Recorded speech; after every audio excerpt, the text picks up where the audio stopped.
Assalamualaikum warahmatullahi wabarakatuh.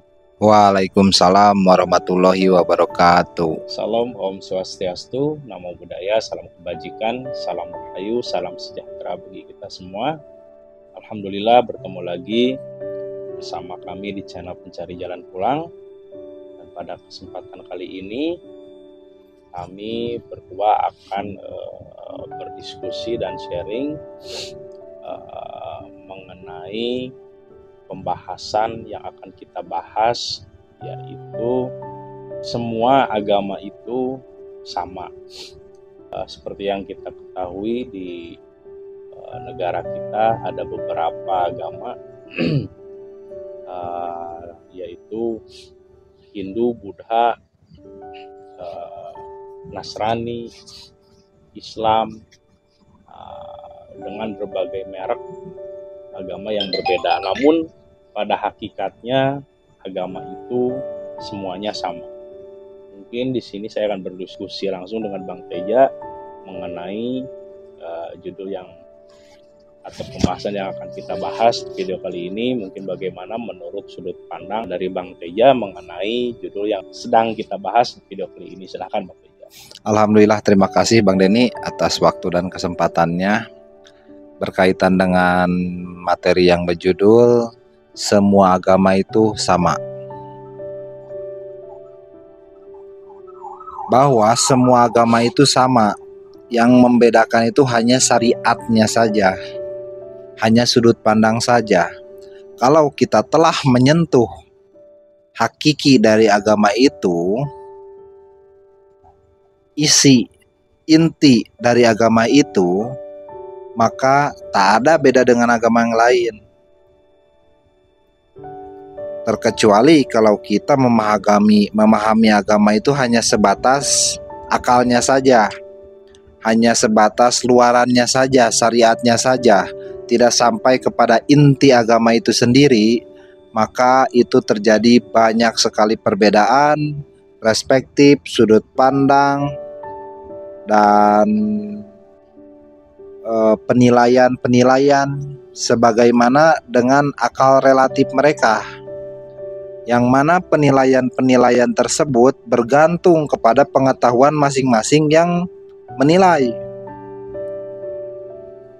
Kalau yang menilai itu pengetahuannya dikiaskan sampai tingkat 4 misalkan, nah ada yang menilai dengan pemahaman tingkat 2, padahal di agama yang sama itu pasti akan berbeda. Itu dalam satu agama yang sama. Kalau apalagi kalau di agama yang berbeda, kalau di agama yang berbeda itu akan lebih blunder lagi, akan lebih berbeda lagi. Di satu agama yang sama pun di tingkat pemahaman yang berbeda itu akan menjadi perbedaan yang cukup bisa menimbulkan permasalahan gitu. Sehingga pemahaman tersebut bergantung kepada pengetahuannya tentang agama itu sendiri. Sedangkan pengetahuan itu sangat didukung oleh kepintaran akal masing-masing. Katakan IQ-nya atau pengetahuannya rendah, dia tidak akan bisa mencapai pemahaman agama sampai tingkat 4, dia hanya mentok di tingkat 2, belajar dia gak ngerti-ngerti. Padahal Tuhan itu maha adil. Maka dari itu, untuk menyentuh agama yang hakiki tidak bisa sebenarnya menggunakan akal, tapi harus menggunakan ruhani kita. Karena dengan ruhani kita bisa ada keterhubungan antara ruh kita dengan Sang Maha Ruh. Senada dengan dijelaskan dalam Al-Waqiah 79 bahwa tak dapat menyentuh ruh Al-Quran kecuali ruh yang disucikan.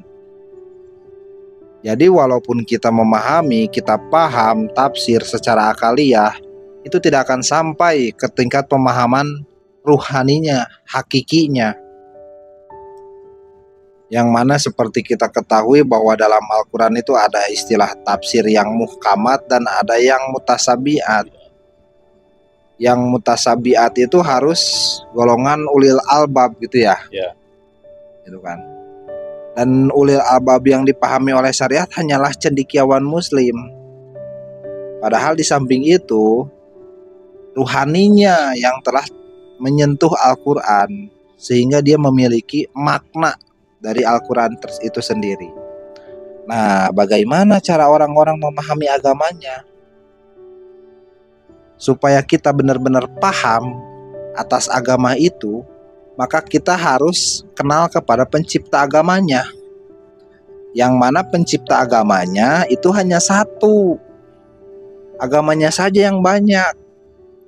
Penciptanya hanya satu. Ada metodologinya sebenarnya di setiap agama itu untuk sampai kepada sang pencipta agama. Maka dari itu, agama akan tetap berbeda kalau kita hanya memahami sebatas akal saja.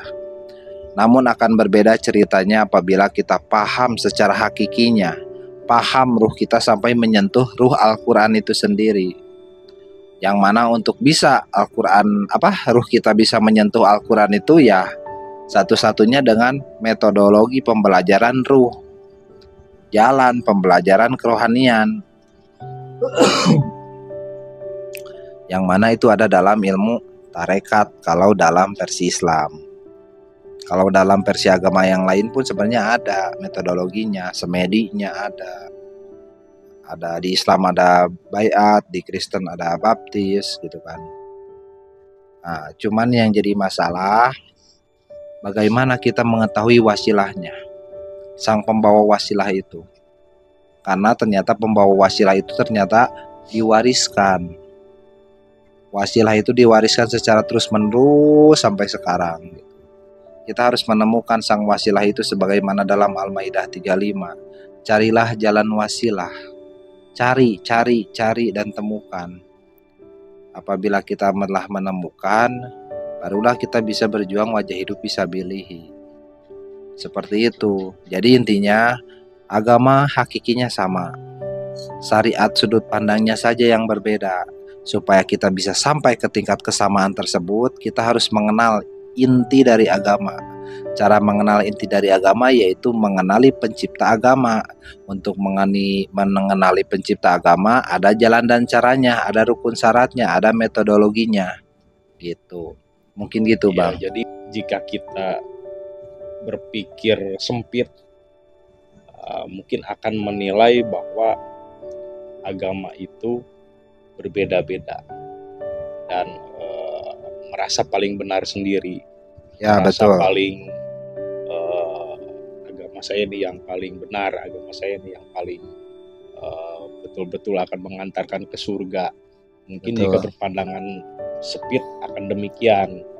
Namun jika kita berpandangan luas bahwa semua agama itu sama, karena Tuhannya pun sama. Sekarang agama secara syariatnya berbeda-beda gitu. Apakah Tuhannya ada banyak? Tentu tidak. Pasti Tuhannya hanya satu. Betul. Dan yang mengedepankan ego, mengedepankan status bahwa kita nih yang paling benar, kita yang paling akan selamat, itu mungkin menurut saya belum sampai kepada hakikatnya pencipta agama. Karena sesungguhnya, karena saya dulu sebelum belajar masuk tarekat ya, saya meyakini agama saya, agama Islam itu paling benar.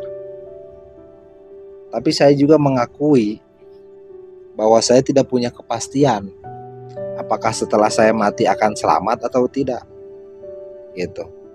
Apakah sholat saya itu sholat yang khusyuk, yang terlepas, yang terbebas dari ancaman neraka atau tidak gitu. Saya sebenarnya penuh dengan keraguan gitu kan. Walaupun saya meyakini Islam agama yang paling benar, tapi saya pribadi beragama Islam pada saat itu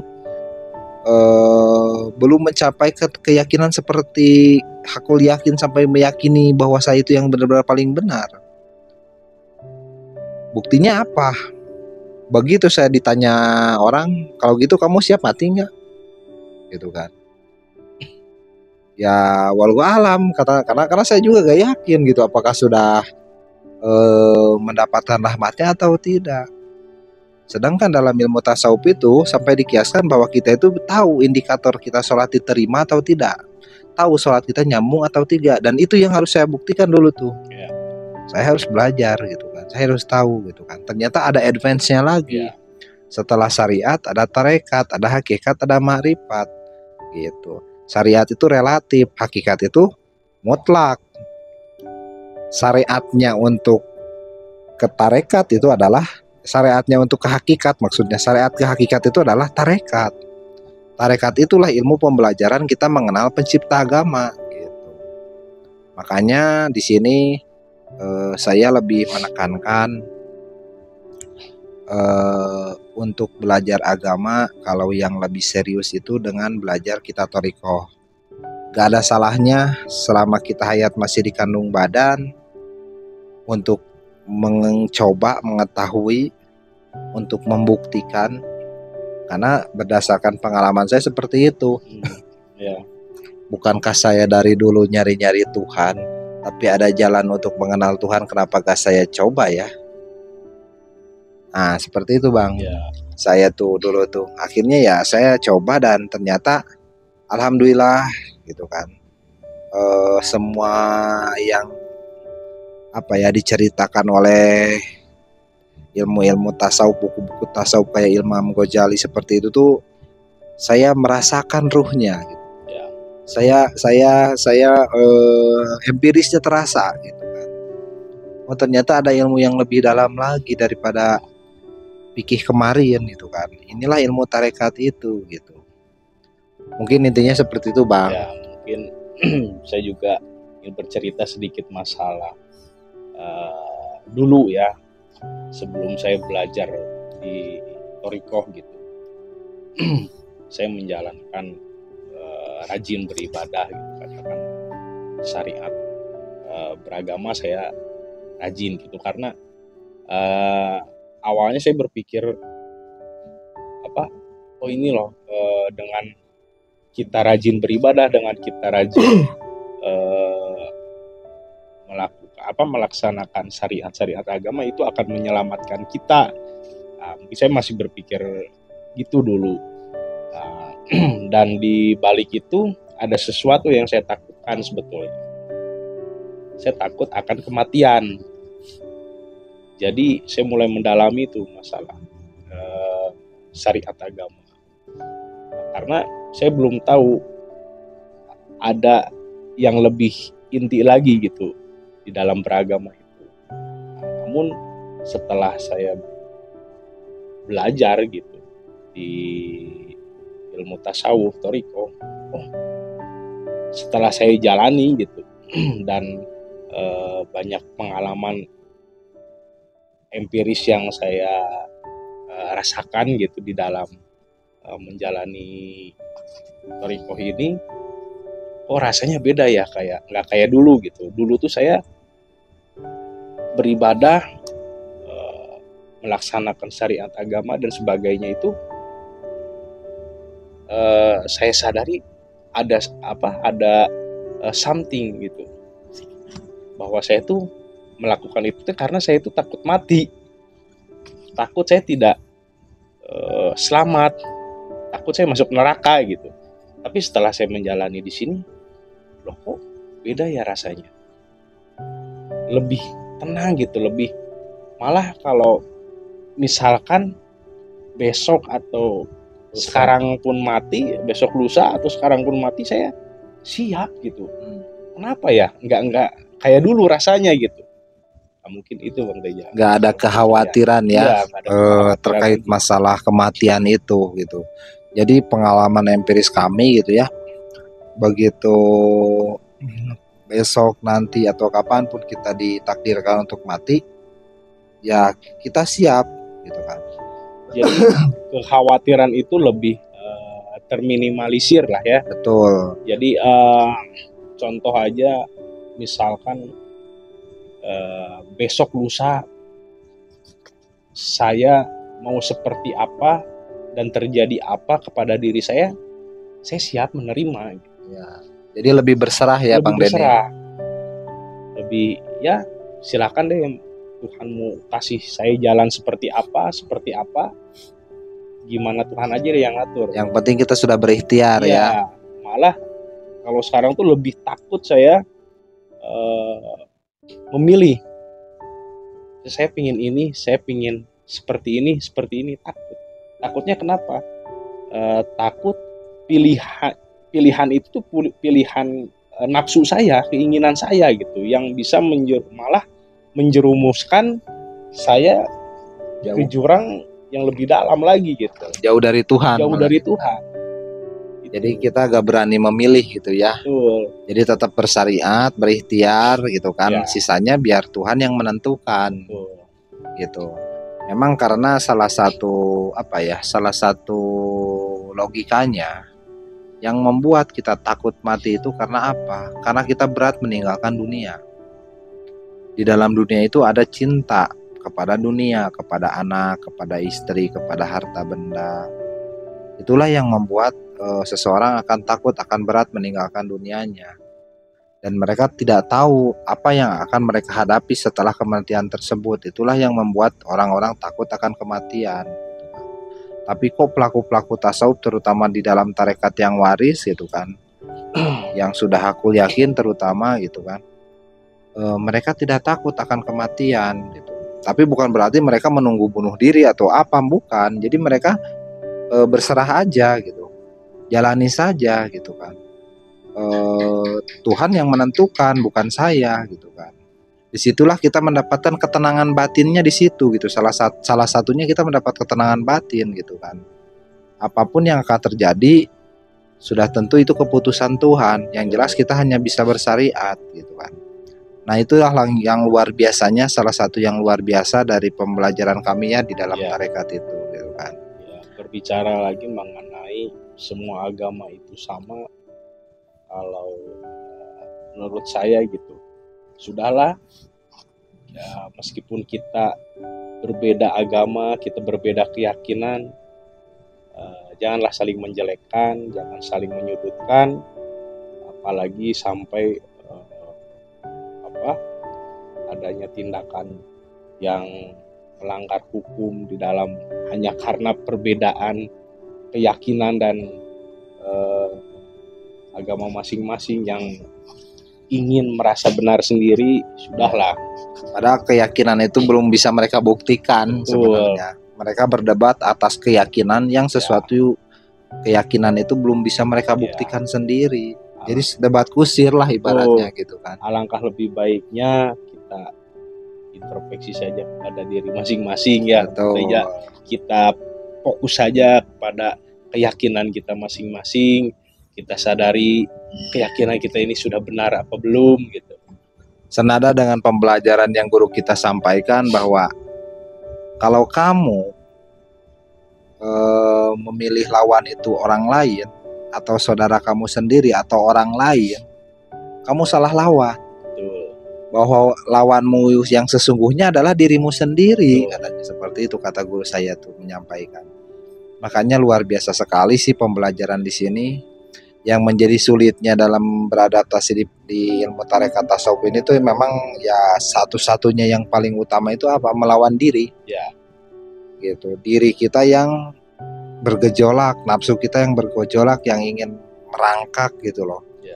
Tapi kita harus ditundukkan. Ya betul, seperti yang guru kita sampaikan pernah ya, bahwa jika kita berhasil menundukkan diri ya, di dalam diri kita gitu,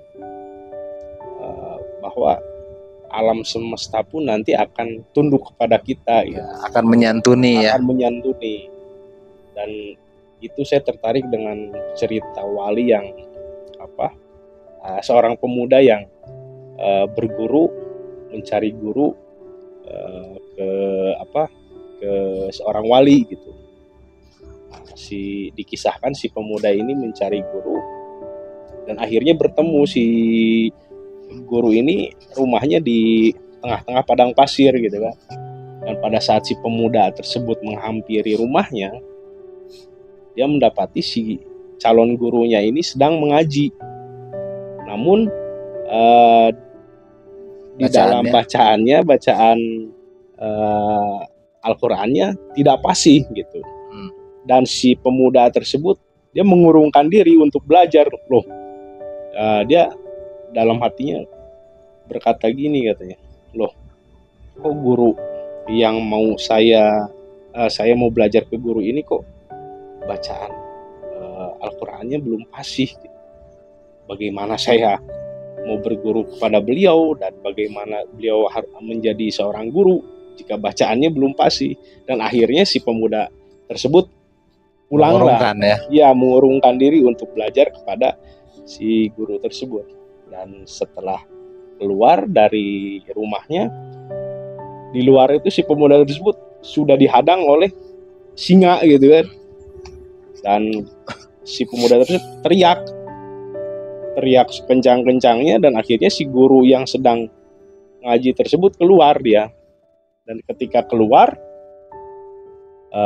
si wali guru tersebut mengatakan kepada singa tersebut, sudah saya bilang kamu jangan mengganggu tamu saya, katanya. Dan akhirnya si singa tersebut secara spontan dia langsung tunduk gitu, langsung diam gitu. Dan akhirnya dielus-elus lah si singanya dan disuruh pergi. Akhirnya pergi si singa itu, dan si pemuda tersebut kaget, kok binatang sebuas gini kok bisa tunduk kepada Anda, kata si pemuda tersebut. Dan akhirnya si gurunya tersebut mengatakan bahwa kamu terlalu kamu sadar nggak dengan kesalahan kamu, katanya. Si pemuda tersebut tidak menyadari kesalahannya apa. Nah, akhirnya beritahu bahwa kesalahan kamu itu terlalu banyak menilai orang lain, sehingga apa yang di dalam kesalahan di dalam diri kamu itu tidak kamu sadari. Dan kenapa saya si singa yang tadinya buas bisa tunduk kepada saya? Karena itulah rahmat dari Tuhan, katanya. Karena saya sudah selama bertahun-tahun saya tidak sempat untuk menilai orang lain. Dan saya tuh lebih terfokus kepada diri saya sendiri. Dan akhirnya Tuhan memberikan rahmat, menundukkan seluruh alam untuk diri saya, termasuk si singa yang buas tersebut. Dunia beserta isinya berarti ya. Mungkin itu cerita. Nah, seperti itu. Itu salah satu cerita-cerita yang bagi kami itu sangat bermakna ya. Karena ilmu tasawuf itu ilmu keruhanian, ilmu murni mengkaji diri gitu. Ngaji itu kan ngasah jiwa gitu kan. Jiwa kita yang diasah gitu kan dalam ilmu tasawuf itu. Betul. Jadi poinnya lebih kepada berkaca kepada diri sendiri. Ya, jadi ilmu batin lah. Betul. Gitu, bukan ilmu syariat gerak jasmani ibadah, bukan. Lebih tasawuf itu lebih ilmu gerak batin gitu. Jadi sudah tidak dikehendaki untuk menilai orang lain ya. Ya. Karena jalan untuk mengenal Allah itu dengan jalan mengenal diri sendiri, gitu kan. Apa yang ada di dalam diri kita, disinilah portalnya kita untuk mengenal Tuhan tuh di hati kita, di diri kita, di ruhani kita gitu. Dan itu ada metodologinya yang tidak bisa serta-merta, tapi harus lewat guru pembimbingnya gitu. Mungkin itu ya Bang ya. Mungkin sekian yang dapat kami sampaikan. Semoga bermanfaat. Mohon maaf apabila ada perkataan dari kami yang mungkin kurang berkenan di hati saudara-saudara semua. Wabillahi taufiq wa hidayah wa ridha wa inayah. Ilahi anta maksudi wa ridha kamatlubi. Wassalamualaikum warahmatullahi wabarakatuh. Waalaikumsalam warahmatullahi wabarakatuh.